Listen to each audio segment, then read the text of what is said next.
Carl Faubert sought information for a living. That is to say that ever since he returned from Korea, after having served with the armed forces, he had been working as a private investigator in Montreal. William Hamilton, a rich industrialist, had gotten in touch with him regarding a simple vandalism issue.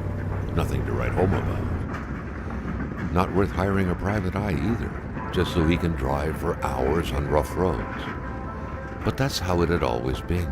The client pays, Carl gets it done.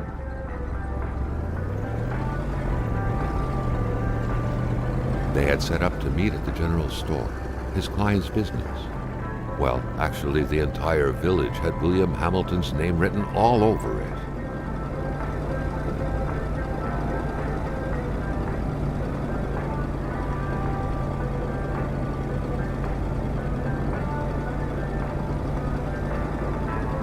When the roads were bad, muddy, or snowed in, it was customary around these parts to close them off.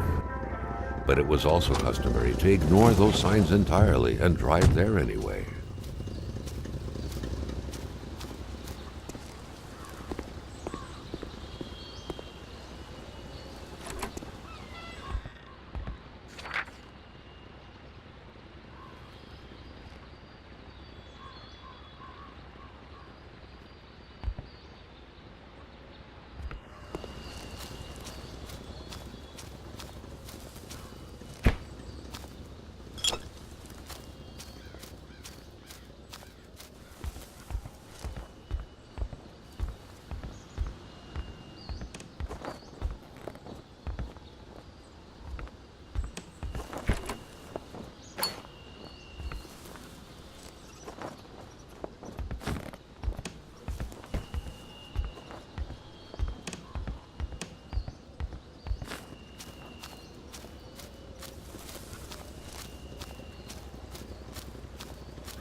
Hamilton never mentioned a road-blocking barrier. Why was it needed here in the back of beyond? That would, however, be a mystery for another day. Carl had waited long enough for someone to come and raise it. Still not a soul in sight. There was no point in waiting any longer. Carl had to figure this one out by himself. Hamilton is waiting for Carl in the general store. It was time for him to get down to business. William Hamilton enjoyed a lavish country house built in the very heart of the northern forests, not too far from here. The local populace was divided when it came to the affluent man. Some saw a wealthy philanthropist dedicated to improving the region's economy. Others an aging Englishman who would do anything to further his fortunes. And those ones hated him enough to go on about scheming against him. Hamilton had recently acquired a few local businesses, but the last straw was the reopening of a mine, which gave rise to a wave of protests and threats from the Cree people. Given these circumstances, Carl reckoned that a good number of people must be feeling compelled to oppose Hamilton in one way or another. So far, only the industrialist's house had been a target, but soon enough, Carl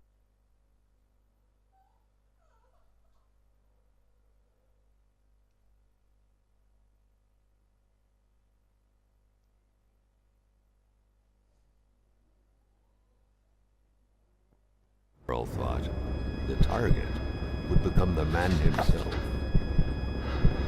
Carl needed to get out of there. The cold and the pain required urgent care.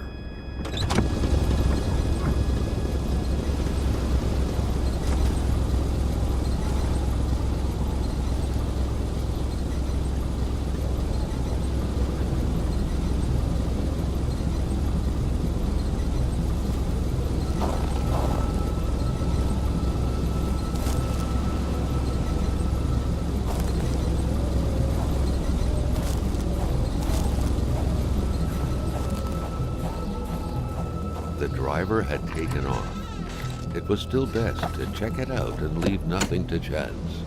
Carl needed help.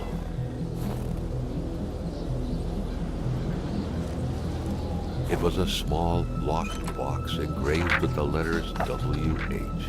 Carl thought about taking it. Nothing was to be left to chance. This deep in the country, his last hope was to find an abandoned garage or a farm by the roadside. His life depended on it.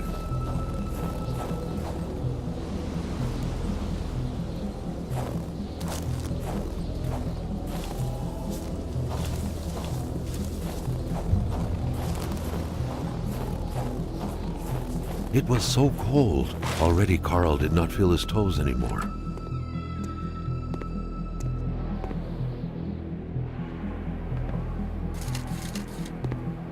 Even better than he had hoped.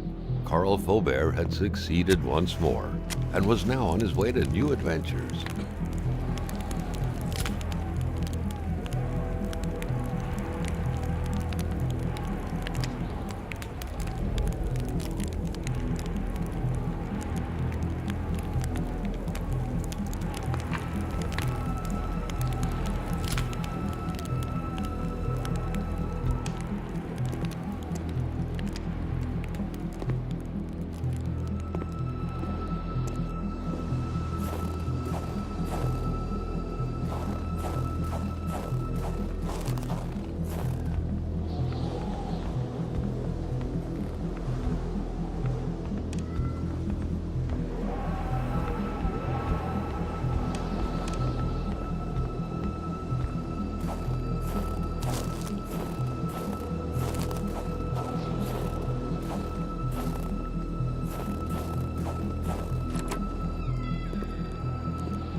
Spread out on a few acres of untouched forest, bellowing caribou, everlasting snow, and undefiled lakes. The Manistan region was no tourist hub. It was said to have been populated for millennia by Cree people, and ever since the industrial era, by the metal mining industry.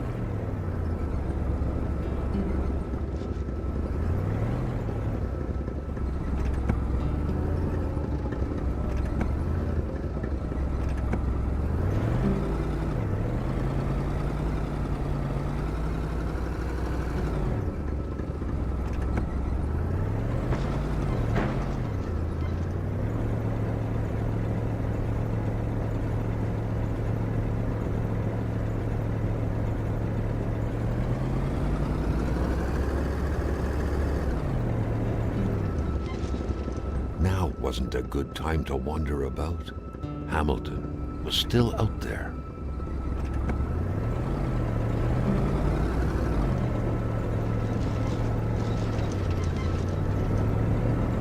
The truck was running on fumes. Good thing that the general store was close by.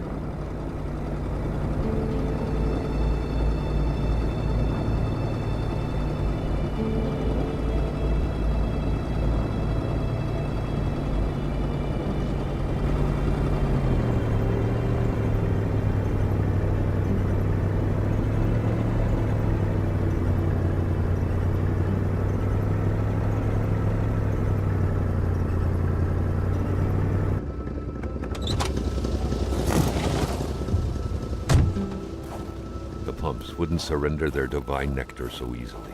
In all likelihood, they had to be switched on from inside the store. Carl had no trouble recognizing his employer. He had been killed. There was no need to be a detective to figure that out. But only a detective could have noticed that the killer had to have been very close, that the fatal blow had been given before the victim even realized.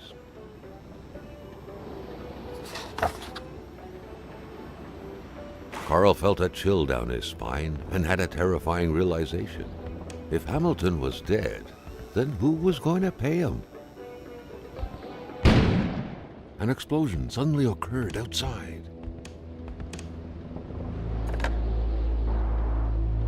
The snowstorm pummeled everything in its path. Carl was not surprised when he heard no tone. Carl knew that Gilles Lachance was in charge of the general store. That made him one of Hamilton's employees. A very angry employee, as Carl could plainly see.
Maintaining his composure, Carl recalled something from his military training. Wolves always stay away from populated areas. Wait, was it about bears? Carl was no electrician, but he could identify a wiring problem when he saw one. Carl was used to strange phenomena, but a chunk of ice like this, as if an iceberg came out of the ground, that was a first. Hate was in the air. Seems like some villagers barely tolerated each other.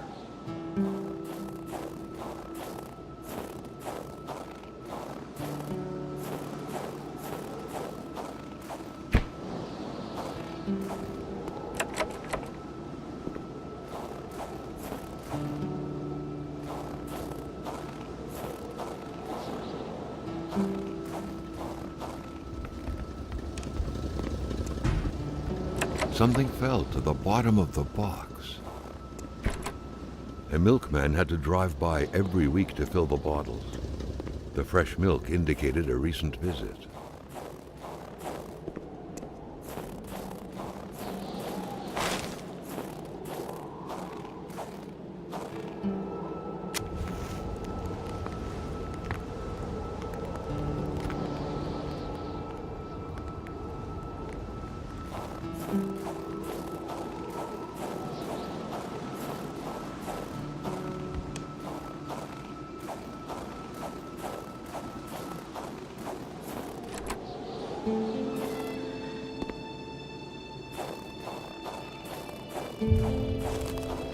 Carl felt that the store and its surroundings still held their secrets, and he didn't like to miss out.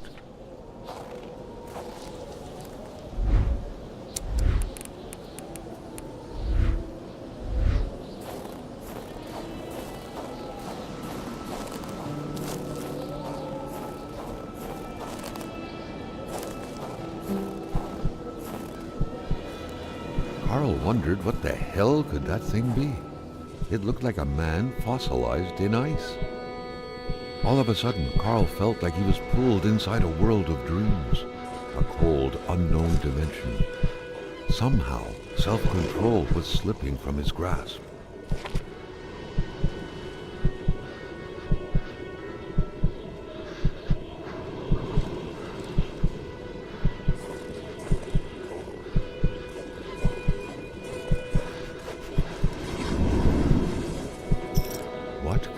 these engraved numbers mean? A fresh path suddenly appeared before Carl.